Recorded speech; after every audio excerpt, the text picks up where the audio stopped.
Hola, buen día, ¿cómo le va? Hoy no es un día más. Hoy es 25 de enero de 2024.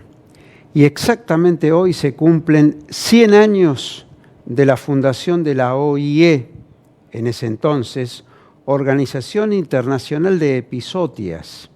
Hoy, OMSA, Organización Mundial de Sanidad Animal. Un hecho histórico relevante en el contexto de la salud animal, en el contexto mundial, por supuesto. Vínculo directo con prácticamente todo el mundo y también con la Argentina, porque tiene su historia.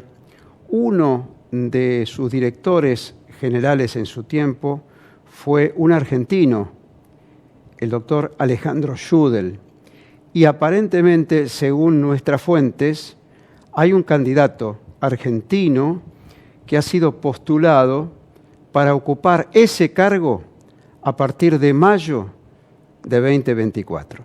Pero de esto vamos a hablar en algunos días más. Ahora, nuestro veterinario de cabecera, uno de los fundadores de este espacio, junto a Canal Rural, a nuestro equipo, está con nosotros el doctor Carlos Farina, y le damos la bienvenida. ¿Cómo estás, Carlos? Hola, Antonio. Buenos días a vos, a toda la audiencia. Y bueno, es un placer nuevamente compartir estos pequeños minutitos que siempre y con un gran placer hacemos, de verdad. Carlos, en tu experiencia, y te hago esta pregunta porque tiene que ver, por supuesto, con la definitiva. ¿Qué pasa con la carne? Tuvimos noticias en estas horas, en estos días, en estas semanas, Sí. De carne en mal estado, Sí, sí. que anda circulando por ahí. ¿Qué opinas al respecto? Bueno, mi primera sensación es de un gran desagrado, particularmente de la desaprensión con el cual se maneja tanto la carne como la leche, cuando no se tienen los recaudos lógicos como para decir y garantizar esta salud, tanto en la leche como en la carne, que debe ser transmitida en óptimas condiciones. No solamente eso es un contenido de proteína, energía, sino también de un foco de contaminación muy alto, Antonio. El mal manejo de la carne no solamente depende de que le hagamos controles cada vez que hay una faena en un frigorífico. Sabemos que no todos los animales que se faenan pasan por ese control, y esto es a donde debemos apuntar. Descuento que en cada uno de los frigoríficos hay, tanto por parte del SENASA como por parte de las autoridades provinciales, controles afiatados. Pero lo que no podemos controlar es aquello que se denomina por zurda, una faena por afuera de lo que es el estándar normal. Y entonces empiezan a aparecer, decir, bueno, vamos a lavar con cloro, vamos a lavar con lavandina, carnes que están en malas condiciones. Después ocurren justamente las intoxicaciones. Y esto no es, probablemente sea un granito. Ese granito está demostrando de que probablemente haya más casos que no los estamos detectando. Y ahí aparece también, y déjame que eche un comentario particularmente de algo que se lo toma como una rutina. La factura, no la factura de la panadería, la factura que hacemos en el campo con nuestros cerdos. Cada invierno, y hasta es una tradición, faenar cerdos. Hacemos Los embutidos.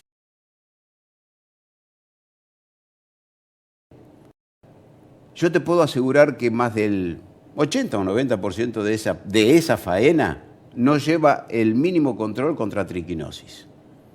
Gravísimo. Absolutamente. Agradezcamos que probablemente muchos de esos cerdos están alimentados con un alimento balanceado, sin contaminantes, sin una contaminación, que no son alimentos que normalmente se dan en lo que se denomina traspatio. Es decir, uno tiene un animal y lo cría en el fondo de su casa, en el caso de esto, y lo alimenta con residuos, con basura. Contaminado también por otras especies, como roedores, caninos, felinos. Y esto determina la presencia de ese tipo de alimentación, un alto grado de contaminación en el cerdo. Que si yo no lo controlo una vez que lo faeno, estoy haciendo realmente lo que hacía una señora que manejaba muy mal en mi pueblo, que pasaba por el paso a nivel y en lugar de mirar para los costados, cerraba los ojos y pasaba esperando que no pase el tren. Nosotros tratamos de colaborar para que los ojos estén bien abiertos, estemos atentos y vigilantes. Así que te agradecemos muchísimo este aporte porque tiene que ver, insisto, con la salud pública.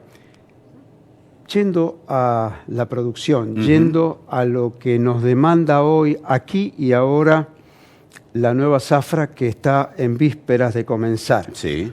¿Cómo la visualizás? Complicada, Antonio. Está complicada. Digo, probablemente no se vayan a encontrar índices de los cuales estuvimos conversando días pasados, donde siendo como son Corrientes, Chaco, Formosa, lugares de producción de terneros, han tenido y tienen probablemente una previsión más baja de la cantidad de zafra de esos terneros que esperamos. Niveles que después veremos que en el momento de la palpación, veremos cómo serán esos índices. Por eso siempre, y es muy importante, hoy ya el toro siempre es muy importante en nuestros planes de producción, es decir, nuestra reproducción se basa particularmente en más de un 80% en el servicio de monta natural. El servicio de monta natural es el que, obviamente, cuidando la salud del toro y la salud de la hembra, nos garantiza altos porcentajes de preñez. Pero hoy ya hay indicadores con la inseminación artificial a tiempo fijo o planes de inseminación que nos están indicando que los guarismos que estamos logrando hoy día con esos planes son más bajos de los normales. Menos vientres en producción. No solamente eso, menores índices reproductivos. Además. Es decir, se han destinado menos por una cuestión de costo, por una cuestión de que cada vez que yo hago una inseminación o hago una inseminación artificial a tiempo fijo, el costo de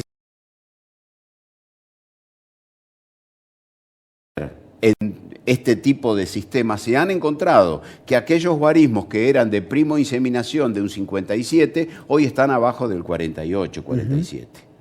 ¿Eso lo estás viendo en las zonas productivas clásicas? En todo el país. En todo el país. Y esto sin duda puede deberse a que, como estamos hablando siempre, este año ha sido un año que ha venido llovedor, pero no en todos lugares, Antonio. Ha llovido bien en algunos lugares y a 20 kilómetros están quejándose por falta de agua. Esto también lo sufre el bovino, esto también lo sufren nuestras vacas. Claro. La falta de alimentación, si no es una suplementación brindada para lograr compensar ese déficit, estamos en problemas. Una pregunta y una consulta que llega de la teleaudiencia.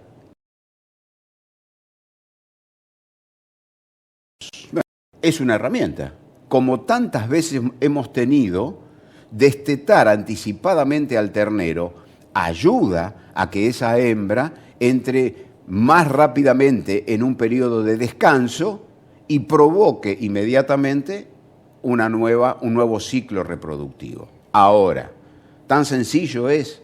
No, porque se genera, al destetar precozmente a ese ternero, una categoría que debo estar preparado, el productor debe estar preparado para atenderla a esa categoría. No puedo sacarlo de un proceso de lactación al ternero y tirarlo en el medio del campo para que se alimente. Ese ternero todavía no es un rumiante, es un prerrumiante. Y entonces, para tanto, y a veces lo destetamos con 30 días, donde todavía no es ni prerrumiante. Claro. Y también, en tal sentido, es fundamental todo lo que tiene que ver con la prevención, con el plan sanitario. Sí, ¿Cuáles claro. son las bases hoy, las urgencias a atender en ese contexto? Y insisto en algo, yo puedo tener el mejor plan sanitario, Antonio, que lo vamos a hablar, pero la primera es la alimentación. La primera es la alimentación. Si yo no cuido esa alimentación equilibrada por parte de el productor hacia ese ternero, estoy partiendo mal. Toda la vacuna que yo le vaya a dar,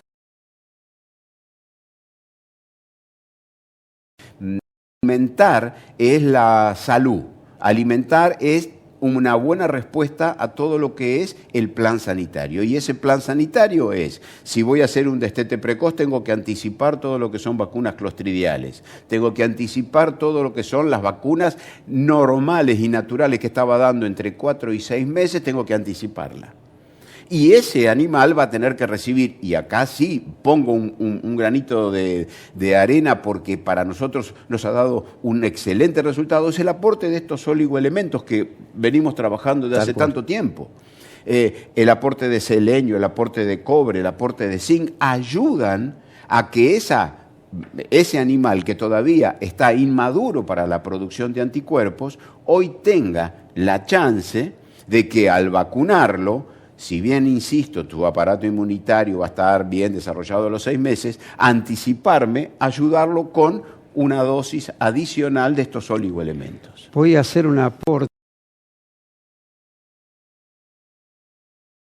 Sí, un viaje reciente a la Ciudad de México y concretamente al interior de ese país. Un francés de una industria precisamente europea que está trabajando desde hace aproximadamente un año en México en producción, sigue atentamente Canal Rural. Afortunadamente es un buen televidente. Y recuerda precisamente tus indicaciones, tus instrucciones y las de Aníbal Fernández Mayer, el ingeniero agrónomo, claro. Aníbal, y vos, porque dice que recuerda precisamente lo que ustedes hablan y postulan como prioridad, que es lo que acabas de decir, la buena alimentación, pero también la incorporación de oligoelementos. Claro, esta suplementación, Antonio, no reemplaza la comida, complementa. Es una adición que la buena alimentación necesita.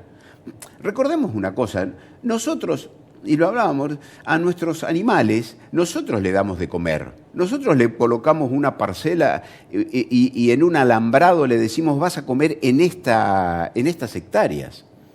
Nosotros sembramos eso. Si nosotros no sabemos cuáles son los déficits que hay en esa tierra, no sabemos tampoco el déficit que hay en esas pasturas. Si no conocemos, volvemos al tema del agua, de lucha para que la gente sepa qué calidad de agua estamos aportando a nuestros animales. Entonces, el oligoelemento es un complemento adicional, pero fundamental.